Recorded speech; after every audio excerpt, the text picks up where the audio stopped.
Chapter 13. Saul reigned 1 year, and when he had reigned 2 years over Israel, Saul chose him 3,000 men of Israel, whereof 2,000 were with Saul in Michmash and in Mount Bethel, and 1,000 were with Jonathan in Gibeah of Benjamin. And the rest of the people he sent every man to his tent. And Jonathan smote the garrison of the Philistines that was in Geba, and the Philistines heard of it. And Saul blew the trumpet throughout all the land, saying, "Let the Hebrews hear!" And all Israel heard say that Saul had smitten a garrison of the Philistines, and that Israel also was had an abomination with the Philistines. And the people were called together after Saul to Gilgal. And the Philistines gathered themselves together to fight with Israel, 30,000 chariots and 6,000 horsemen, and people as the sand which is on the seashore in multitude. And they came up and pitched in Michmash eastward from Bethaven. When the men of Israel saw that they were in a strait, for the people were distressed, then the people did hide themselves in caves, and in thickets, and in rocks, and in high places, and in pits.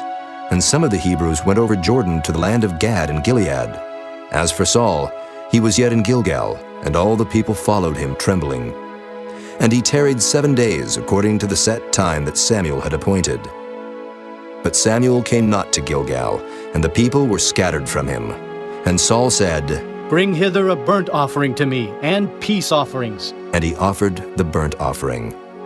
And it came to pass that as soon as he had made an end of offering the burnt offering, behold, Samuel came, and Saul went out to meet him that he might salute him. And Samuel said, "What hast thou done?" And Saul said, "Because I saw that the people were scattered from me, and that thou camest not within the days appointed, and that the Philistines gathered themselves together at Michmash.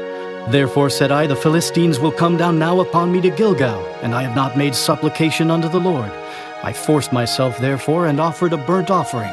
And Samuel said to Saul, "Thou hast done foolishly. Thou hast not kept the commandments of the Lord thy God, which he commanded thee. For now would the Lord have established thy kingdom upon Israel forever. But now thy kingdom shall not continue.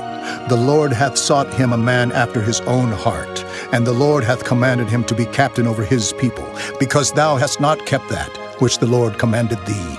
And Samuel arose, and gat him up from Gilgal unto Gibeah of Benjamin. And Saul numbered the people that were present with him, about 600 men. And Saul and Jonathan his son, and the people that were present with them, abode in Gibeah of Benjamin, but the Philistines encamped in Michmash. And the spoilers came out of the camp of the Philistines in 3 companies. One company turned unto the way that leadeth to Ophrah, unto the land of Shual. And another company turned the way to Bethhoron. And another company turned to the way of the border that looketh to the valley of Zeboim, toward the wilderness. Now there was no smith found throughout all the land of Israel, for the Philistines said, "Lest the Hebrews make them swords or spears." But all the Israelites went down to the Philistines to sharpen every man his share, and his coulter, and his axe, and his mattock. Yet they had a file for the mattocks, and for the coulters, and for the forks, and for the axes, and to sharpen the goads. So it came to pass in the day of battle, that there was neither sword nor spear found in the hand of any of the people that were with Saul and Jonathan. But with Saul and with Jonathan his son was there found. And the garrison of the Philistines went out to the passage of Michmash.